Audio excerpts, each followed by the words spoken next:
दुनिया की सर्वश्रेष्ठ भाषा मरने के कगार पर है।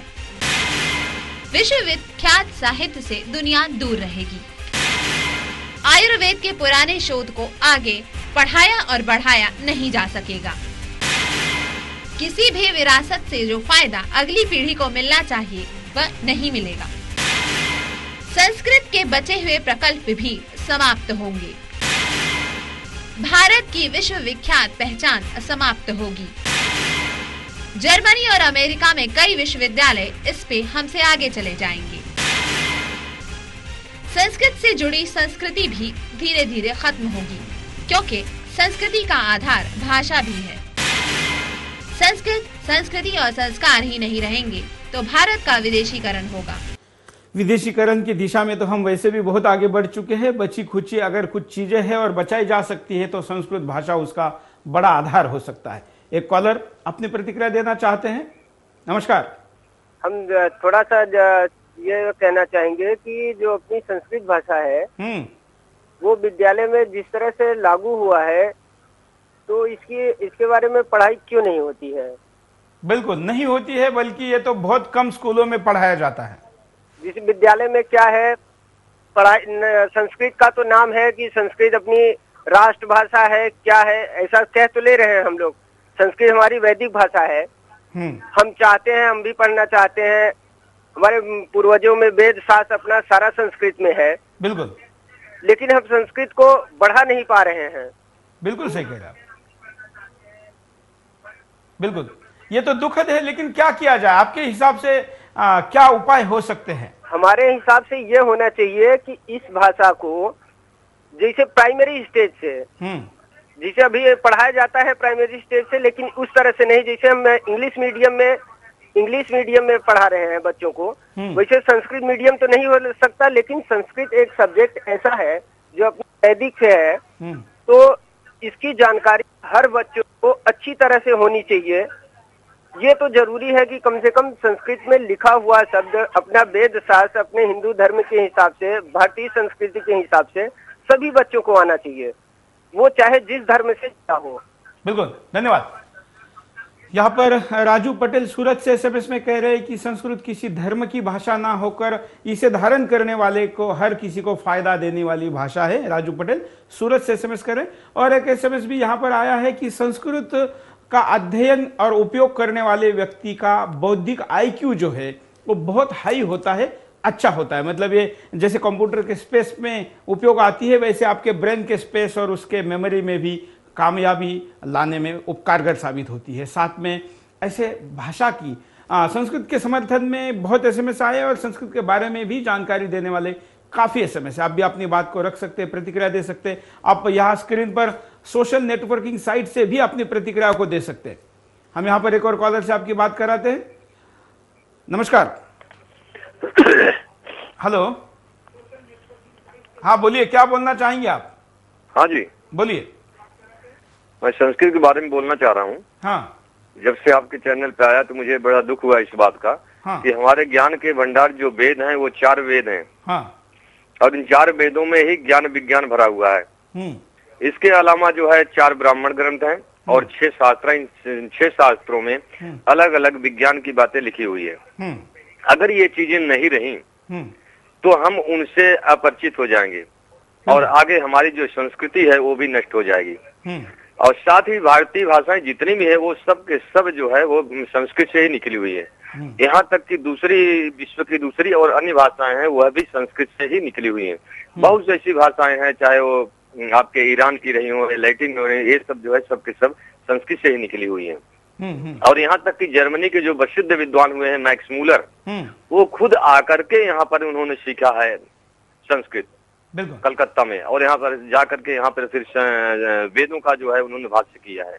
बिल्कुल। और औरंगजेब के बड़े भाई थे, उन्होंने भी दारा शिको ने भी जम्मू कश्मीर में जाके इसका बहुत अध्ययन किया था। और औरंगजेब इसी से दुखी था कि उनका एक बड़ा भाई संस्कृत का और भारतीयता का अध्ययन करा है। जी जी जी। और दारा शिको ने फिर उसको अरबी में किया, महाभारत का जो किया उन्होंने, और दूसरे उपनिषदों का भी दारा शिको ने शिक्षा ली और इसके बाद उसको अरबी में किया। फिर इसके बाद दूसरी भाषाओं में जो है वो ये ज्ञान जो है दूसरे देशों में गया। मतलब दारा शिकोह ने संस्कृत को काफी अंगीकृत किया था। जी जी जी जी। और लेकिन उनकी हत्या होने का कारण भी, औरंगजेब ने जो उनकी हत्या की उसका कारण भी आखिर संस्कृत बनी। जी जी, पूरी तरह से। वैसे तो राजनीतिक वो थी, फिर भी जो है वो, क्योंकि वो हिंदू धर्म से ज्यादा मतलब प्रभावित था, इसलिए भी उसको जो है उसमें मारा गया उसको। धन्यवाद। मोदी नगर से हमारे एक दर्शक बात कर रहे थे। आप बाकी दर्शक भी देखिए, हमारे दर्शकों के पास कितना अच्छा ज्ञान है, कितनी जानकारी है, कितनी बातें हैं। और हम भी कार्यक्रम आपके सामने इसीलिए लेकर आते हैं कि मुद्दे को और बढ़ाया जा सके, ज्यादा जानकारी आप तक आ सके। और देश भर के सारे कॉलर जब बात करेंगे, कॉल करेंगे, अपनी जानकारी देंगे, तो आपकी भी उस विषय की जानकारी निश्चित बढ़ेगी। और एक कॉलर भी हमारे साथ जुड़ने जा रहे हैं, लेकिन उसके पहले हम आपको और भी कुछ सोशल नेटवर्किंग साइट के मैसेज दिखाते हैं। साथ आज हम आपको एमएमएस नहीं दिखा पा रहे हैं, लेकिन आप एमएमएस भेजते रहिए। भले ही आज के कार्यक्रम में हम एमएमएस नहीं सम्मिलित करें, लेकिन आगे भी हमारे एमएमएस बिंदास बोल का हिस्सा रहेंगे। साथ में आपकी एसएमएस की भी श्रृंखला हम जैसे स्क्रॉल में चला रहे वैसे वेबसाइट पे भी डालेंगे और कार्यक्रम में भी बताते रहेंगे। आज भी बहुत एसएमएस आ रहे हैं, हम उनको भी लेंगे। एक और एसएमएस आया है इलाहाबाद से। पंकज लिखते हैं कि संस्कृत को समझना है तो खुद ही उसकी अनुभूति करना जरूरी है। बिल्कुल सही कहा है, किसी के मुंह से केवल गौरव जानने से खुद अनुभूति करे बगैर वो नहीं समझेगी। और एक और एसएमएस है कर्नाटक हुगली से। एसएमएस है हुगली या हुबली लिखा है। कर्नाटक इसलिए भी जाना जाता है कि वहां पर कई गांवों में संस्कृत बोली जाती है, बल्कि कुछ ऐसे जिले हैं वहां पर कई 100 के करीब गांवों में संस्कृत बोली जाती है। वहां उसके बारे में यहां पर बताया गया है कि ऐसे प्रयोग देश के अन्य हिस्सों में भी हो रहे हैं। संस्कृत से जुड़ा हुआ है, लेकिन संस्कृत जुड़ी है हमारे सभ्यता से, संस्कृति से, हमारी मान्यताओं से, आस्था से, श्रद्धा से और हमारी परंपराओं से भी। जब हमारी परंपराओं की भाषा ही नहीं रहेगी तो परंपराएं कैसी बची रहेगी? अगर हमारी संस्कृत भाषा ही नहीं रहेगी तो संस्कृति कैसे बची रहेगी? वैसे भी आजकल ये बड़ी मुश्किल में है और इसलिए उस भाषा का बचना भी जरूरी है। एक कॉलर, देखते हैं अपनी क्या प्रतिक्रिया देते हैं। नमस्कार जी। नमस्ते सुरेश जी, बोलिए। अच्छा, मैं ये कहना चाहता, संस्कृत को जो है एक्चुअली वो एक धर्म की भाषा ना बन के एक ऐसा भाषा की तरह देखा जाए जिसमें हम लोग कुछ ज्ञान प्राप्त कर सकते हैं। हाँ हाँ। अच्छा, कई लोग ऐसे होते हैं जैसे दूसरे धर्म वाले ये सोचते हैं कि संस्कृत को अगर सीखते हैं वो एक धर्म की भाषा हो जाती है। हाँ। उस तरह से उसका इमेज लाया गया, लेकिन इस तरह से ना होके एक विज्ञान की भाषा की तरह भी अगर आप लेके आते हैं तो बहुत अच्छी रहती है। क्योंकि अगर और एक तरीके से देखा जाए, स्कूल में अगर संस्कृत का उपयोग किया जाए बच्चों को, मैं जब पढ़ा था वो तो मैं 5वीं कक्षा से लेकर कम से कम 8वीं कक्षा तक तो मैं संस्कृत में यूज किया था हमारे स्कूल में। तो एक तरीके से देखा जाए तो वो जो बच्चे संस्कृत पढ़ रहे हैं उनको अंग्रेजी या कोई और भाषा सीखने में भी बहुत सुविधा होती है, क्योंकि जिस तरह से प्रोनाउंसिएशन वगैरह जो है वो दूसरे भाषा में अगर सीखते हैं तो वो सीखने में उनको बहुत आसानी हो जाती है और उनको भी बहुत फायदा होता है। नॉट ओनली लाइक एक यूजफुल मीन्स टूल की तरह ना यूज करके। बिल्कुल। और आपने सतीश जी, आपने बड़ा अच्छा मुद्दा उठाया कि भाषा किसी धर्म की नहीं होती है।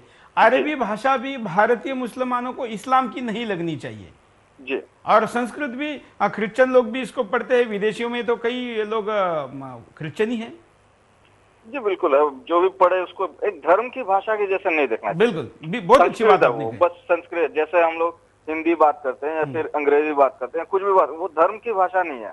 बिल्कुल। और साथ में ये भी इसमें देखना चाहिए कि ये केवल विद्वानों की नहीं है। ये भी आपने अच्छा मुद्दा बताया है, ये आम आदमी की भी भाषा है। ये आम आदमी की भाषा और इससे विज्ञान बहुत प्राप्त होता है। अब इससे पहले भी मेरे से पहले के जो कॉलर थे उन्होंने बताया था जैसे कि वो जैसे आयुर्वेद या फिर जो भी साइंस की जो टेक्नोलॉजी है, अगर वेदों में देखा जाए तो 4 वेदों में अलग अलग से टेक्नोलॉजी, इकोनॉमी, उनका बहुत अच्छी तरह से जिक्र किया गया। बिल्कुल बिल्कुल। तो लोगों को, बहुत से लोगों को ये लगता है कि जो हमारे वेद है वो केवल दर्शन करके पुण्य प्राप्त करने की चीजें हैं। जी बिल्कुल, बस वो समझना उनको एक ध्यान में आया कि नहीं ये एक अच्छी भाषा है, मींस बिल्कुल they have something to read it. जैसे स्कूलों में पढ़ाया जाता तो बच्चों को लगता है अरे संस्कृत है क्या करना है यार, उस टाइप में नहीं लगना चाहिए। बिल्कुल, बहुत अच्छी बात आपने की, धन्यवाद। हैदराबाद से बात कर, आप भी अपने यहाँ पर बता सकते हैं, कर सकते हैं, प्रतिक्रिया दे सकते हैं। बड़े बड़े अच्छे तर्क आज कॉलर दे रहे हैं। आज हमारे देश की क्रिकेट की मैच चल रही है और फिर भी संस्कृत पर इतने लोग कॉल करके अपनी बात को रख रहे हैं, ये भारत में संस्कृत के लोकप्रियता का भी एक तरीके से घोतक है। और वे कॉलर हमारे साथ जुड़ेंगे, लेकिन उसके पहले हम आपको एक और वीडियो दिखाते हैं। ये भी एक जानबूझ के हमने आपके सामने एक विदेशी संस्कृत प्रेमिका वीडियो लाया है कि वो क्या कहता है। आप पहले सुन लीजिए, फिर मैं आपको उसके अनुभूति के बारे में बताऊंगा। हरे Krishna. Have you ever sat down and tried to learn something? Or have you ever tried to sit down and to learn something with somebody who already knows it? Okay, like a foreign language. Like I'm learning Sanskrit now, and I remember last year sitting down with a devotee, and he could speak Sanskrit very nicely, and he could recite this prayer. And I heard this prayer many times while I was before I came down here to Mexico and to Chile. And I heard it every night. I'd listen to it, but I could never speak it. I'd sit down and try and read it, but forget about it. No chances. I couldn't read it. I'd make mistakes all the time. Now we've done a few lessons in Sanskrit class with Neville, maybe 4 or 5 classes, and because I've listened to this prayer every night for maybe a year, that I'm actually now sitting down in front of it on the computer, saying a verse. Pramam Joshe da da da da da da da da da. I don't know it off by heart yet, but give me a while. And I listen to it on the recording, and I'm saying it exactly as it should be. And it's just like I remember trying to learn it and reading Sanskrit and getting so many kicks in the head, going no, this is not Sanskrit. This is not what you're doing. You're not doing it right. And now it's just flowing, and I'm just like.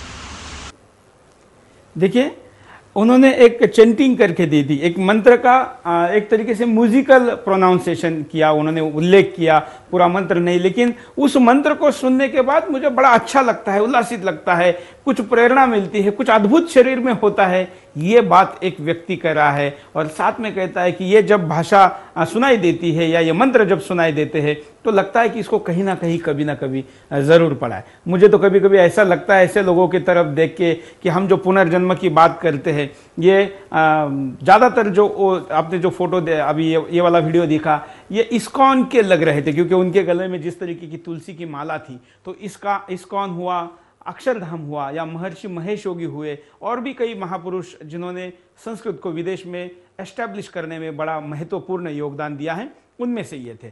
शायद ये बात सुनने के बाद हमको 2 सवाल मन में तो जरूर आने चाहिए। पहला सवाल है कि क्या हम ये सुनने के बाद इतने देर संस्कृत के बारे में किसी को कुछ बोल पाएंगे, व्यक्त कर पाएंगे कि संस्कृत कितनी अच्छी है, या उसके बारे में आपको क्या लगता है? दूसरा, जो उन्होंने अनुभूति की बात की है, क्या हम अपने जीवन में कभी उस अनुभूति को प्रयोग करने की स्थिति में आएंगे? सोचना चाहिए, जरूरी है।